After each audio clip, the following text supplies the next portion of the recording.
पहिला पहिला प्यार होला तहला के लाया होवे टेंशन के खाम बाटे पैसे के नुकसान। अच्छा होवे टेंशन के खाम बाटे पैसे के नुकसान। अरे नानी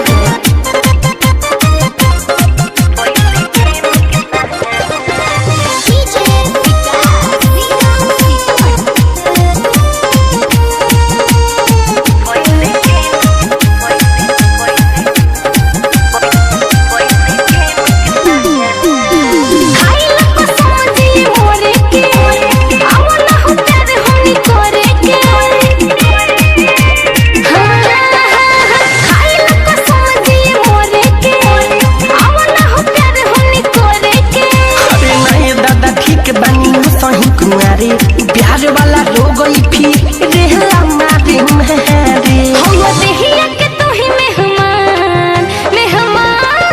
अरे पहिला पहिला प्यार होला कहला के लाया होवे टेंशन के खाम बाटे पैसे के नुकसान। होवे टेंशन के खाम बाटे पैसे के नुकसान। अरे बाछी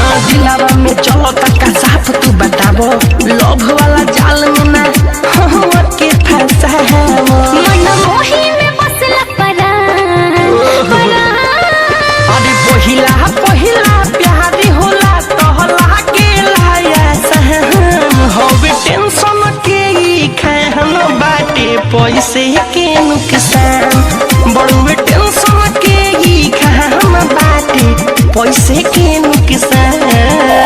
धीरे धीरे चार होला आँखिए से पहिला प्यार होला दिल दिल पे होला मेहरबान मेहरबान। अरे पहिला पहिला प्यार होला तहला के लाया होवे टेंशन के खाम बाटे पैसे के नुकसान। अच्छा होवे टेंशन के खाम बाटे पैसे के नुकसान। मना पर में दादा